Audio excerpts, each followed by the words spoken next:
बिस्मिल्लाहिर्रहमानिर्रहीम, अस्सलाम वालेकुम। कमर मेकर एक नई वीडियो के साथ आपसे मुखातिब हूँ। नाज़रीन, पहले ये वीडियो देखिए, इस लड़के का हशर देखिए। संबड़ियाल इलेक्शन के अंदर पुलिस ने इसके साथ क्या किया है, फिर इसके ऊपर बात करते हैं।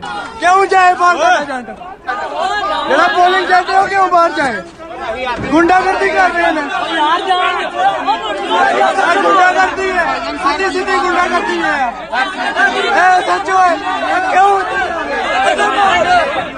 सच मारिया मैनू, सच मारी है मैनू, सच मारिया, सच मारिया। लड़के का कहना है कि एसएचओ ने मुझे मारा है, और ये लड़का वो है जो पोलिंग एजेंट था। बताया जा रहा है कि जब पुलिस वहां पर पहुंची, इस पोलिंग स्टेशन के ऊपर, संबड़ियाल का ये इलाका है, वहां पर आज इलेक्शन हो रहे हैं और वहां पर तहरीक इंसाफ और नून लीग का जाहिर है मुकाबला होगा, और पंजाब में नून लीग की इस वक्त हुकूमत है। वहां पर पुलिस पहुंचती है और इसको बाहर निकाल कर मारती है, और ये कह रहा है कि एसएचओ ने मुझे ईंट मारी है। अब अंदाजा करें कि ये जख्मी शख्स है, और वहां पर वोटर्स को तक को जो है आज बाहर निकाल दिया गया। ये हो रहे हैं पंजाब हुकूमत के इलेक्शन। अब इसके बाद एक और वीडियो आपको दिखाते हैं, ये वीडियो देखिए। उस्मान डार साहब मौका पर मौजूद है, और ये इन्होंने ताला लगा लिया अंदर से, इन्होंने ताला लगा लिया अंदर से। ये तमाम पुलिस अंदर है, और इन्होंने ताला लगा लिया है, इन्होंने ताला लगा लिया है। ये देखें, इस एसएचओ ने ये डंडे मारे हैं। ये देखिए, ये देखिए, ये मिले हुए हैं। वोटर बाहर खड़े हुए हैं और एसएचओ अंदर से लोगों को निकाल रहा है। अंदर से लोगों को निकाल के दरवाजे को अंदर से ताला लगा लिया गया। वहां पर खड़े शहरी का कहना है कि इस एसएचओ ने वोटर्स को डंडे मारे और तमाम लोगों को बाहर निकाल के मुबैना तौर पर तीन थानों की पुलिस जो है वो अंदर पोलिंग स्टेशन के अंदर खड़ी कर दी गई। अब अंदाजा करें कि इस तरह से पंजाब हुकूमत इस वक्त संबड़ियाल में इलेक्शन करवा रही है। एक और वीडियो आपके खिदमत में जरूर रखूंगा। इस बच्चे की, लड़के की बात सुनिए, वो इस वक्त क्या कह रहा है। और उमर डार जो है वो भी वहां पर इस वक्त मौजूद है, सॉरी उस्मान डार जो है वो भी वहां पर मौजूद है, और इस बच्चे की बात सुनिए कि ये क्या कह रहा है।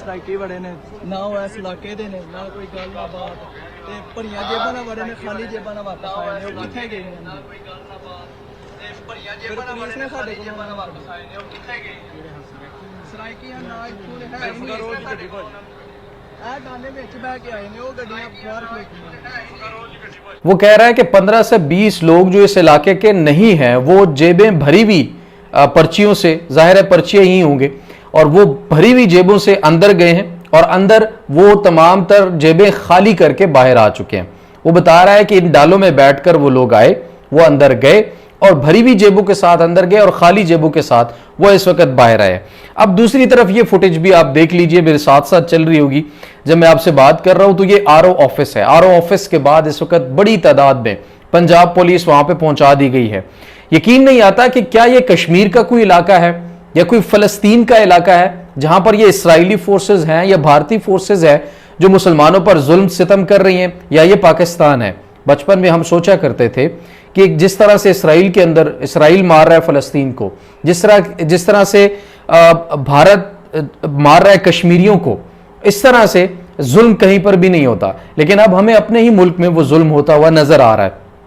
आरओ ऑफिस में रात को भी हसनैन रफीक और आगा सरवर जो हैं वो रात को रिपोर्ट कर रहे थे। उन्होंने रिपोर्ट किया कि आरओ ऑफिस के बाहर कंटेनर्स पहुंचाकर आरओ ऑफिस को सील कर दिया गया, बंद कर दिया गया है, क्योंकि पिछली दफा 8 फरवरी को जो वारदात डाली गई थी वो इस तरह से डाली गई कि फॉर्म 45 जब जमा हुआ और उसके बाद फिर फॉर्म 47 में डाका डाला गया। फॉर्म 47 तब्दील करके आरओ ऑफिस से मुकम्मल रिजल्ट्स तब्दील कर दिए गए। वही पैटर्न अब भी इस्तेमाल करने की कोशिश की जा रही है। अब एक तो संबड़ियाल में जब हम वीडियो रिकॉर्ड कर रहे हैं, पोलिंग खत्म हो चुकी है। तमाम लोगों को अपने वोट की हिफाजत यकीनी बनाने के लिए हर पोलिंग स्टेशन से तमाम तर पोलिंग एजेंट्स की मौजूदगी में रिजल्ट्स जो हैं वो वसूल करने चाहिए, और फिर वो रिजल्ट वसूल करने के बाद आरओ ऑफिस जाकर वहां पर रिजल्ट्स कंपाइल जहां पर होने हैं, वहां से अपना फॉर्म 47 लिए बगैर नहीं आना चाहिए। क्योंकि अगर रात हो गई, देर तक मामला चलता रहा, आरटीएस बैठ गया, लोग वहां से चले गए, तो फिर ये रिजल्ट्स कभी भी अवाम के वोट के हकूक जो हैं उसके मुताबिक नहीं आएगा। जिस तरह से अवाम ने वोट का इस्तेमाल किया उस तरह से कभी भी रिजल्ट नहीं आएगा। इसको यकीनन बदल दिया जाएगा। एक और चीज मेरे जहन में आ रही थी, इस वक्त बहुत सारे MNAs, बहुत सारे MPA समड़ियाल के इलाका में गए, उन्होंने वहां पर जाकर कैंपेन की, लोगों को कहा वोट डालें, कुछ मैसेजेस भी आए, ये बहुत अच्छा हुआ। लेकिन अब इन्हीं तमाम MNAs और MPAs को चाहिए कि वो वोटिंग का अमल मुकम्मल होने के बाद तमाम जो है वो अपने लोगों के साथ वहां पर बैठ जाएं, वहां पर अपना हक लिए बगैर, वहां पर अपना जो तमाम तर रिजल्ट है वो लिए बगैर वहां से ना जाएं, क्योंकि अब ये तमाम MNAs MPAs चले गए तो आहिस्ता आहिस्ता लोग भी चले जाएंगे। इनको चाहिए इस वक्त, ये इनके ऊपर जिम्मेदारी आयद होती है कि ये वहां पर अपने तमाम रिजल्ट्स हासिल करें। एक और बहुत अहम यहां पर मैं जरूर इसको खराज तहसीन पेश करूंगा, जिस तरह से आलिया हमजा ने पंजाब के अंदर लोगों को मोबिलाइज किया है, लोगों को मोबिलाइज करने के साथ साथ समड़ियाल के इलेक्शन का माहौल बनाया है। पहले तो 2 दिन कबल जो जलसा हुआ, उस जलसे को देखकर ही नून लीग की सिटी गुम हो गई थी, हुकूमत परेशान थी कि इतना बड़ा जलसा किस तरह से हो गया। और फिर आज जब इलेक्शन शुरू हुआ तो उस वक्त से ही शिकायतें आना शुरू हुई कि नून लीग के गुंडे भी अंदर दाखिल हुए, यानी सिविल कपड़ों में, जिस तरह से नून लीग के अपने लोग वहां पर जो मकामी हैं वो भी अंदर दाखिल हुए, उन्होंने भी वहां पर कई कई घंटे पोलिंग स्टेशन पर कब्जा किए रखा और उसको भी रिपोर्ट कर चुके हैं। जो हसनैन रफीक है उन्होंने रिपोर्ट किया है और आगा सरवर ने भी इसको रिपोर्ट किया है कि फिर उन लोगों ने अब पुलिस को बुला लिया और पुलिस नून लीग की बाकायदा तौर पर पंजाब के अंदर इस वक्त समड़ियाल के इलेक्शन में उनकी मदद कर रही है। मतलब अगर आपने इसी तरह से इलेक्शन लड़ना है, अगर यही आपकी आवाम के अंदर मकबूलियत है, फोटो सेशन और टिकटॉक्स तो आप बहुत बड़े बड़े बनवाते हैं, लेकिन अगर आपकी आवाम के अंदर यही मकबूलियत है और उस मकबूलियत का इतना ही आपको यकीन है, तो फिर बेहतर है कि आप वैसे ही अनाउंस कर देते। आप कहते जी हमने इलेक्शन कराना ही नहीं है, हमारा उम्मीदवार जीत गया है, इस गंदा भद्दा घटिया निजाम के तहत ये इलेक्शन करवाने की क्या जरूरत है। ये इंतहाई अफसोसनाक है। और मेरे ख्याल में जिस तरह से सियासत से और सियासी अमल से लोगों का यकीन, लोगों का भरोसा इस वक्त उठता जा रहा है, खत्म होता जा रहा है, ये सियासतदानों को ये सोचना चाहिए कि कल को हमारा मुस्तकबिल क्या होगा।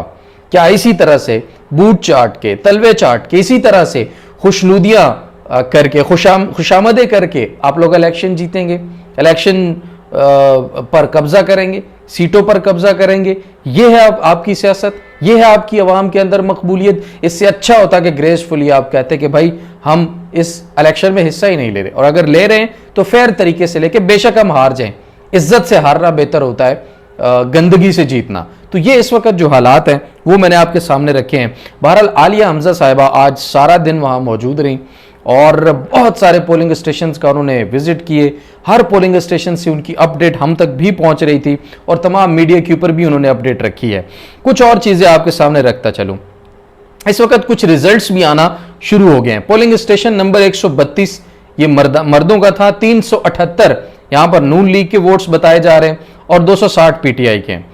लेकिन इसके अलावा जो तमाम तर जो रिजल्ट्स हैं उनके मुताबिक पोलिंग स्टेशन नंबर यानी कि 133 जो फीमेल का है वहां पर 316 जो है वोट्स मिले हैं पीटीआई को, और उसके साथ साथ अब इसी तरह से रिजल्ट्स जो हैं वो आगे आना शुरू हो चुके हैं और उन रिजल्ट्स में तमाम तर जो सूरत हाल है ग्राउंड की वो भी पहुंचना शुरू हो चुकी है।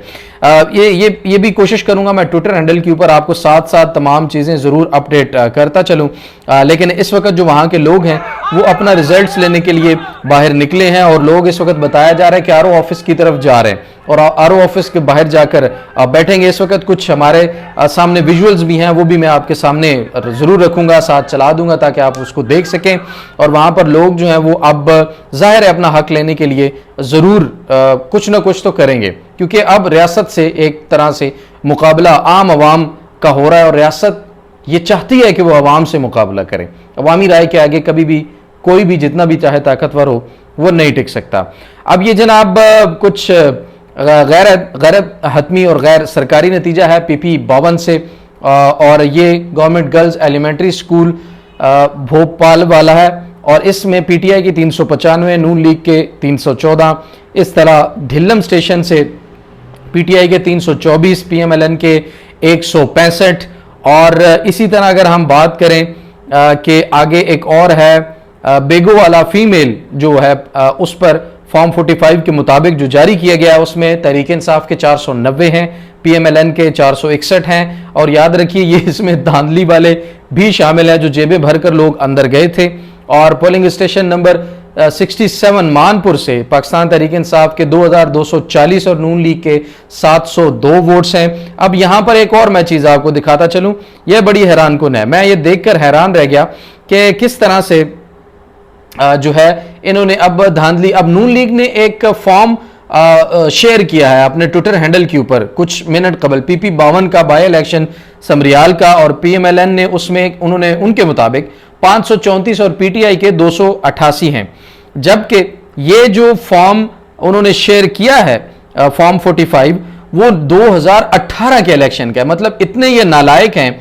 ये देख सकते हैं, मैं अगर आपको दिखा सकूं, ये PMLN ने शेयर किया है और इसके अंदर 2018 का उन्होंने अपनी मर्जी का जो एक फॉर्म 45 था वो शेयर कर दिया। मतलब अब इस तरह से एक तो पढ़े लिखे नहीं है, ऊपर से इनको पढ़ने लिखने का शौक भी नहीं है। अच्छा, उसके बाद जनाब एक और पोलिंग एजेंट है हानिया बतूल, उन्होंने पोस्ट किया है कि हमारी जिस पोलिंग स्टेशन पर ड्यूटी थी उसके एक बूथ का रिजल्ट जो है वो मुकम्मल आ गया है और अभी 2 बूथ का रहता है जिसमें PTI ने 189 वोट्स लिए हैं और PMLN के 181 वोट्स जो हैं वहां पर जो हैं वो निकले हैं। बहरहाल मुकाबला इस वक्त तगड़ा जारी है, लेकिन नून लीग की तरफ से जो धांधली पुलिस गर्दी दिखाएगी वो इंतहाई अफसोसनाक है। RO ऑफिस को जिस तरह से कॉर्डन ऑफ किया गया ये इंतहाई अफसोसनाक है। अवाम को उनका हक के राय दही इस्तेमाल करने दे, ये उनका बेसिकली हक है। जस्टिस मुसर्रत हिलाली के जुमले पे अमल ना करें, जैसे उन्होंने कहा कि वोट बुनियादी हक नहीं है, ये सरासर गलत है। वोट इंसान का हक के राय दही, इंसान का फ्रीडम ऑफ स्पीच, ये बुनियादी हकूक में शामिल होता है। इसको उनको अपना हक के राय दही उसी तरह से इस्तेमाल करने देना चाहिए। मजीद अपडेट्स जैसे ही आएंगी फिर आपकी खिदमत में हाजिर होंगे। अपना बहुत सारा ख्याल रखिए। अल्लाह निगहबान।